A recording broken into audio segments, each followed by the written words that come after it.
क्या बात है अनु बहन, कहाँ रहती हो दिन भर? आजकल आप दिखाई नहीं देती। हाँ भाई, आजकल बाहर खड़े रहने की फुर्सत किसके पास है। हमारा तो घर में ही मन लग जाता है। वो आईपैड है ना मेरे पास, उसी पर बैठकर वो टीवी के ड्रामे देखती रहती हूँ। ये ड्रामा क्या होता है भाई? किसी नए चैनल की बात कर रही हो क्या? हम तो पहली बार सुन रहे हैं। बस इसीलिए मैं बाहर नहीं निकलती। हमारे स्टैंडर्ड के लोग कहाँ रहते हैं यहाँ कॉलोनी में। मेरी बातें किसी को समझ में भी नहीं आती। अब एक बात कहो फिर उसको 5 मिनट तक समझाते रहो। अरे भाई, ड्रामा कोई सास बहू का ड्रामा नहीं होता। ड्रामा मतलब कोरियन ड्रामा। कोरिया के शोज वगैरह होते हैं ना, वैसे भी तू जानकर क्या करेगी। तू कहाँ सास बहू का ड्रामा देखने वाली और कहाँ ये कोरियन ड्रामा। तेरे पल्ले नहीं पड़ने वाला, रहने दे।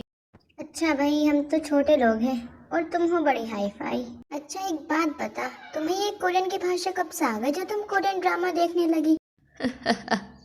कर दी ना गवारों वाली बात। टीवी के 4 चैनलों से बाहर निकलो तो पता चले ना और दुनिया में क्या क्या है। आजकल किसी दूसरे देश की फिल्म या सिनेमा देखने के लिए उसकी भाषा जानना जरूरी नहीं, हिंदी में ट्रांसलेट होकर सब मिल जाता है। बुरा मत मानना, लेकिन एक बात कहूँ, अभी ना तुम्हें बहुत समय लगेगा नए जमाने के हिसाब से अपने आप को अपडेट करने में।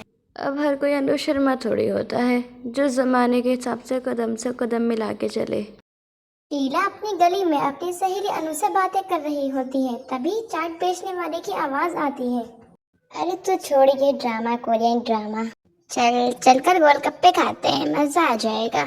कितनी डाउन मार्केट वाली बातें करती हो शीला तुम। इतने साल हो गए हमें यहाँ रहते हुए, तुम्हारे पति कहाँ से कहाँ पहुँच गए, लेकिन अभी भी तुम्हारी सोच वही है। अरे कुछ तो परिवर्तन लाओ अपने अंदर। इतने बड़े ऑफिसर की बीवी हो तुम। अच्छा लगता है क्या जाहिलों की तरह गली में खड़े होकर मुंह खोल खोल कर गोलगप्पे खाना? स्टैंडर्ड नाम की भी कोई चीज़ होती है कि नहीं? माफ़ करना, मैं वहाँ जाकर गोलगप्पे नहीं खा पाऊंगी। अरे पति का प्रमोशन हो गया है तो यह थोड़ी है कि इंसान अपनी असलियत भूल जाए। तू कोई पराई थोड़ी ना। 25 साल से पड़ोस में रह रहे हैं हम। हमारे बीच में क्या फॉर्मेलिटी। मैं तो चली गोलगप्पे खाने, तू अपना ज्ञान झाड़ती रहे। हाँ हाँ, तुझे खाने हैं तो खा, मैंने कब तुझे रोका खाने से। इतना कहकर शीला अपने घर चली जाती है और अनु गली में खड़े हुए चाट वाले की ओर चाट खाने के लिए बढ़ जाती है। तुम बस मोहल्ले की औरतों के साथ बातें ही बिगाड़ते रहना। जानती हो ना, हमारे गुनगुन के लिए कोई ढंग का लड़का नहीं मिल रहा है। समझ में नहीं आता करें तो क्या करें। अरे गुनगुन मेरी बेटी है, किसी ऐसे वैसे लड़के के साथ थोड़ी शादी कर दूंगी मैं उसकी। लड़का कम से कम अमेरिका रिटर्न होना चाहिए, जिसके पास गाड़ी बंगला नौकर चाकर होंगे, जो मेरी बेटी को देश विदेश की यात्रा कराएगा। ऐसे लड़के के हाथ में हाथ दूंगी अपनी बेटी का। मम्मी, बड़े बड़े सपने देखने से पहले पहले ये तो देख लो कि हमारे पास क्या है। जो कोई बड़े घर का लड़का देश विदेश में घूमने वाला हमारे घर आकर रिश्ता जोड़ेगा। हमारी जेब में फूटी कौड़ी नहीं है और आप सपने करोड़पति दामाद के देख रही हैं। अरे बेटा, मैं जानती हूँ मेरी जेब में फूटी कौड़ी नहीं है, तभी तो मैं सपने देख रही हूँ करोड़पति दामाद के।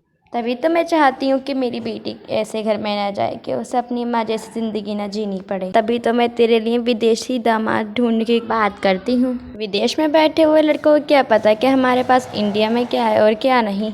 बड़े बुजुर्ग एक छोटी सी बात कह कर गए हैं, गुड़ चाहे ना खिलाओ लेकिन गुड़ सी बात करनी आनी चाहिए। समझी कि नहीं? नहीं समझ में आई मम्मी, आपकी ये गोल गोल जलेबी की तरह बातें समझना बड़ा मुश्किल है। नहीं नहीं, नामुमकिन है। अरे बेटा, मेरे कहने का मतलब है माना हमारे पास पैसा नहीं है, लेकिन हम पैसा होने का नाटक तो कर सकते हैं। सबसे पहले एक ऐसा लड़का ढूंढना होगा जिसके पास खूब सारा पैसा हो और जो तुझसे शादी करने के लिए तैयार हो जाए, बाकी सब मैं देख लूँगी। फिर एक दिन काजल अपने घर लौट रही थी। एक बड़ी सी गाड़ी उसके नजदीक आकर रुकती है, जिसमें से एक खूबसूरत नौजवान उसके करीब आने लगता है। गुनगुन, मैं तुमसे कुछ कहना चाहता हूँ। क्या तुम मुझसे शादी करोगी? हे भगवान, ये सच है क्या? इतनी बड़ी गाड़ी वाला लड़का मुझसे शादी करना चाहता है? यही सही मौका है काजल, जल्दी से हाँ कर दे।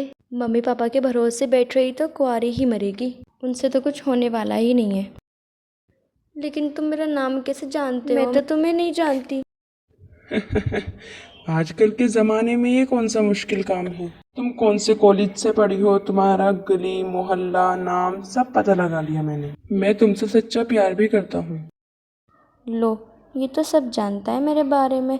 कहीं से हमारे फतेह हाल के बारे में पता चल गया तो ये भी भाग जाएगा। अच्छा ठीक है, देखो शादी ना एक बहुत बड़ा डिसीज़न होता है और अपने पेरेंट्स की मर्ज़ी के बिना मैं ऐसे कैसे तुमसे शादी का वादा कर सकती हूँ। अगर तुम वाकई मुझसे शादी करना चाहते हो तो अपने पेरेंट्स को लेकर मेरे घर आ जाना। मम्मी पापा तुमसे मिलकर हाँ कर देंगे तो मुझे भी कोई एतराज़ नहीं होगा। ठीक है, मैं शाम को अपने पेरेंट्स को लेकर तुम्हारे घर आता हूँ। वैसे तो मैं जानता हूँ तुम कहाँ रहती हो, लेकिन फिर भी अपना एड्रेस दे दो, थोड़ी आसानी होगी। हाँ, एड्रेस नोट कर लो और ये मेरा मोबाइल नंबर है, दिक्कत हो तो इस पर कॉल कर लेना। मम्मी, बड़ी धमाकेदार खबर लेकर आई हूँ मैं। आप लोगों से तो कुछ होने से रहा, मैंने खुद ही अपनी शादी का इंतज़ाम कर लिया है। क्या बात कर रही है? ऐसे कैसे कर लिया इंतज़ाम? कौन है लड़का? किसी सड़क छाप से मैं तेरी शादी नहीं करने वाली, चाहे मुझे सारी उम्र घर में ही बिठा कर रखना पड़े। देख बेटा, सोसाइटी में अपनी भी कोई इज्जत है। मम्मी, ये इज्जत का पार्ट आप मुझे ना ही पढ़ाओ तो ही अच्छा है। ये झूठी टशन बाहर वालों को दिखाया करो। मैं जानती हूँ आप कितने पानी में हो। बेचारे पप्पा कितने सालों बाद नौकरी करके लौटे ताकि हमारी दाल रोटी चलती रहे। नौकरी वो उत्तराखंड में करते थे और आप यहाँ सबको यूके बताकर अपने इम्प्रेशन झाड़ती रहीं। हाँ तो उत्तराखंड भी तो यूके होता है ना। और बेटा, हाथी के दांत खाने के अलग होते हैं और दिखाने के अलग। पहचान हाथी की उसकी दिखावटी दांत से ही होती है। मम्मी, कोई ऐसा वैसा लड़का नहीं है, लंबी सी तो गाड़ी लेकर आया था और बिल्कुल हीरो जैसा दिखता। और मुझे लगता है मेरी किस्मत बदलने का समय आ गया है। बस आप सब संभाल लेना, अब इतने बड़े घर का हम जैसे बिगाड़े से रिश्ता थोड़ी जोड़ेगा। ये जो अमेरिका स्वेजन आप मोहल्ले में दिखाती हो ना, बस यही दिखाकर आपको उन्हें बोतल में उतारना है। बस एक बार मेरी शादी हो जाए, फिर जो होगा देखा जाएगा। अरे बेटा, तू चिंता मत कर, सिर्फ बातों के हवा महल के दर्शन कराऊंगी ना उन लोगों को कि चिट मंगनी और पट शादी को रेडी हो जाएंगे। शाम के वक्त करण अपनी माँ को लेकर काजल के घर आ गया। वाह वाह, शक्ल से ही अमीर लग रहे हैं ये लोग। गाड़ी तो देखो, कम से कम 40 लाख की होगी। जो लोग 40 लाख की गाड़ी में बैठकर आए हैं उनका बंगला कितना बड़ा होगा। सोचने वाली बात तो ये है। चलो जल्दी से चाय नाश्ता लगा देते हैं।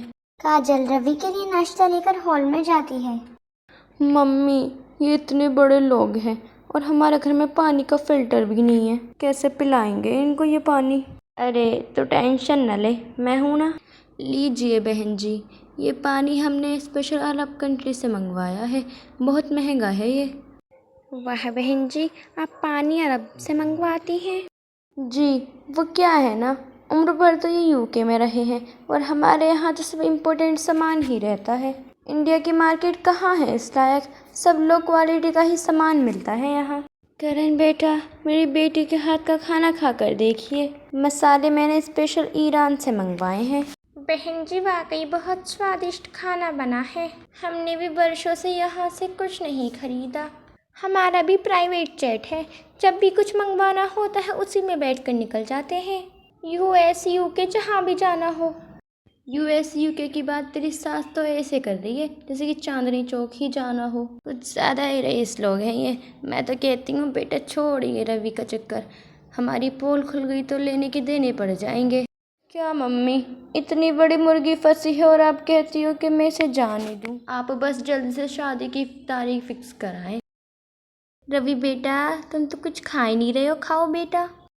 क्या है ना आंटी, इंडिया के समोसे ब्रेड पकोड़े वगैरह मैं खा लेता हूँ तो मुझे हजम नहीं होता। मैं तो चाट खाने के लिए सीधा ऑस्ट्रेलिया जाता हूँ।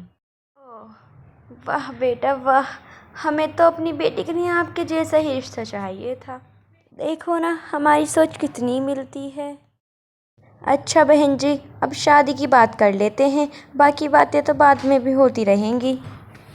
अच्छा करण बेटा, आपने बताया नहीं आप काम क्या करते हैं? वो आंटी, सोहनलाल इंडस्ट्री है ना, उसके जो मालिक हैं सोहनलाल चतुर्वेदी, उन्हीं का खास आदमी हूँ मैं। मेरे बिना हिलते तक नहीं है वो।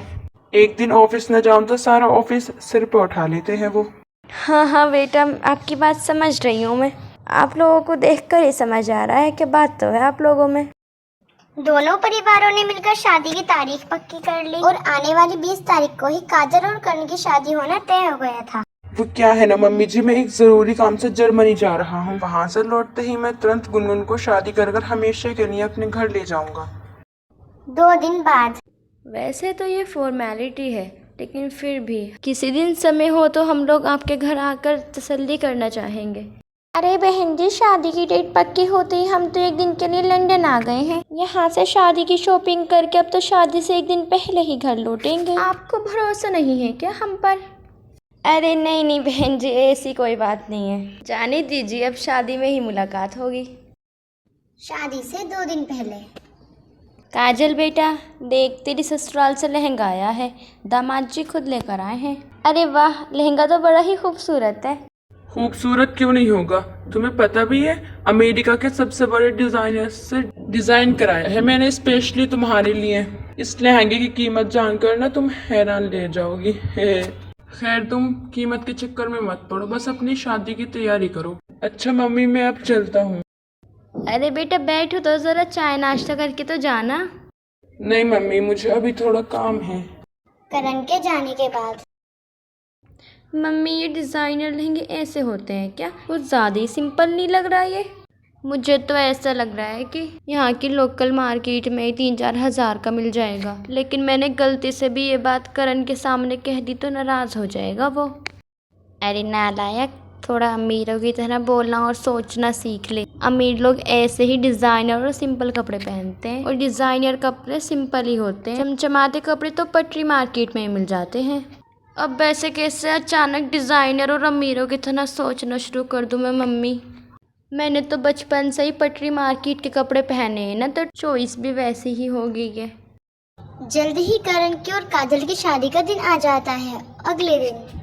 करण, आपका तो विदेश में आना जाना लगा ही रहता है, इसी वजह से बड़े पापड़ पेल कर मैंने भी अपना पासपोर्ट बनवाया है। अब आप ये बताओ, हनीमून के लिए मुझे कहाँ लेके जा रहे हो? बेटा वो क्या है ना, ये लंदन अमेरिका जाने के तो बहुत मौके मिलेंगे। हमारे यहाँ परंपरा है कि शादी के बाद दुल्हा और दुल्हन सबसे पहले ताजमहल देखने चाहते हैं। मम्मी जी, आपकी ये परंपरा कुछ ज़्यादा ही अजीब नहीं है? आगरा में हनीमून के लिए कौन जाता है? वहाँ पर तो आपके क्लास के होटल भी नहीं मिलेंगे। बेटा होटल की क्या ज़रूरत है, इसकी बुआ का घर है ना आगरा में, बस तुम लोग वहीं जाकर रुक जाना। काजल को तो कुछ भी समझ नहीं आ रहा था। वो अपनी सास की बात मानकर आगरा ताजमहल देखने चली जाती है। आगरा से वापस आने के बाद। मम्मी जी, आप तो कह रही थी कि आप सारी शॉपिंग फॉरेन कंट्री से करती हो, लेकिन घर में तो ऐसा कोई भी इम्पोर्टेंट सामान नहीं दिखाई दे रहा। जिस हिसाब से आप लोगों की कमाई है, आप लोगों को तो बंगले में रहना चाहिए, फिर ये 3 कमरे के मकान में क्यों रह रहे हैं? मैं कुछ समझ नहीं पा रही हूँ। बेटा, तुम्हारे ससुर जी का मानना है कि आदमी के पास कितना भी पैसा हो पर उसे कभी दिखावा नहीं करना चाहिए, इसलिए हम आज भी अपने पुराने घर में रहते हैं। और ये सजावट का सामान जो हमारे घर में लगा हुआ है ना, इसको छोटा मोटा मत समझना, ये सब एंटिक पीस है। लेकिन मम्मी जी, ये सब तो पुराना और ओल्ड फैशन नज़र आ रहा है। विदेशी शॉप से खरीदा हुआ सामान है, लाखों में कीमत है इनकी। कुछ दिन बाद। सुनिए ना, बताइए तो आप कब जा रहे हैं विदेश? इस बार मैं भी आपके साथ ही चलूँगी। गुनगुन, मैंने तो अब फॉरेन ट्रिप पे जाने का काम करने से मना कर दिया। अब शादी हो गई है, मैं तुम्हें रोज रोज छोड़कर नहीं जाना चाहता। ये क्या बोल रहे हो आप? मना क्यों किया? हम दोनों साथ चलते हैं ना, मुझे भी तो लंदन पेरिस से शॉपिंग करनी है। अरे लंदन जाने की क्या जरूरत है, वो कुतुब रोड पर है ना बढ़िया मार्केट। लगता है वहाँ पर जो बड़ा सा मॉल है उसी में ले जाकर शॉपिंग करवाने वाले हैं आज मुझे ये। अच्छा ठीक है, आप वहीं से करवा देना। करण रोड पर खड़े होकर रिक्शा का इंतजार कर रहा होता है। रवि, एक बात तो बताओ, ये हम शॉपिंग करने के लिए रिक्शे का इंतजार क्यों कर रहे हैं? अपनी वो गाड़ी है ना, निकालो फिर उसे। गाड़ी? कौन सी गाड़ी? आज तो संडे है ना, तो संडे को थोड़ी मैं मालिक की गाड़ी लेकर आ सकता हूँ। मालिक की गाड़ी मतलब ये मैं ड्राइवर हूँ ना, तो संडे को तो मैं मालिक की गाड़ी बंगले पे खड़े करके आता हूँ। रवि की बात सुनकर तो जैसे गुनगुन को झटका ही लग गया हो। क्या बोला तुमने कि वो गाड़ी तुम्हारी नहीं है? अरे मेरी समझो ना, हफ्ते की 6 दिन तो मैं ही चलाता हूँ उसको। लेकिन जब तुम मेरे घर गए थे तो तुमने झूठ क्यों बोला? तुम्हारी मम्मी देश और विदेश की बातें करने लगी। हमें लगा हम अपनी असलियत बता देंगे तो शायद रिश्ता टूट जाएगा, इसलिए हमने भी बातों का झूठा पहाड़ खड़ा कर दिया और एक झूठ को छुपाने के लिए झूठ पर झूठ बोलते गए। रवि की बातें सुनकर तो बेचारी काजल का सर चकराने लगा। बेचारी काजल भागते हुए अपने मैके पहुंच जाती है। शेर को सवा शेर मिल ही जाता है, ये सुना था, आज देख भी लिया। मम्मी कोई गलत फहमी में मत रहो, मेरी कोई करोड़पति घर में शादी नहीं हुई। पहले एक वॉचमैन की बेटी थी, अब एक ड्राइवर की पत्नी हूँ। बस इतना परिवर्तन आया है मेरे स्टेटस में। ये क्या कह रही है बेटा तू? तेरे कहने का मतलब है कि रवि एक ड्राइवर है? हाँ मम्मी, बिल्कुल ठीक सुना आपने, वो एक ड्राइवर है और उसने अपनी बातों का जाल फेंक कर मुझे फंसाया। मैं छोड़ूंगी नहीं उन फ्रॉड लोगों को, तू चिंता ना कर, हम पुलिस में कंप्लेंट दर्ज करेंगे। उन्होंने झूठ बोलकर तेरी ज़िंदगी ख़राब कर दी। अच्छा, जैसे कि आपने तो सब कुछ सच बोला था ना रिश्ता करते समय। आपने भी तो झूठ के पहाड़ खड़े किए थे ना। अरब कंट्री से पानी मंगवाती हूँ, यूके से शॉपिंग करते हैं। बेटा मेरा तो दिमाग काम नहीं कर रहा, मैं करूँ तो क्या करूँ अभी। कोई बात नहीं मम्मी, अब मेरे नसीब में यही लिखा था तो यही सही। वैसे रवि मुझसे बहुत प्यार करते हैं, इस बात में कोई शक नहीं है। तो इस तरह बेचारी गुनगुन को ना विदेशी मैका मिला, ना ही परदेसी ससुराल।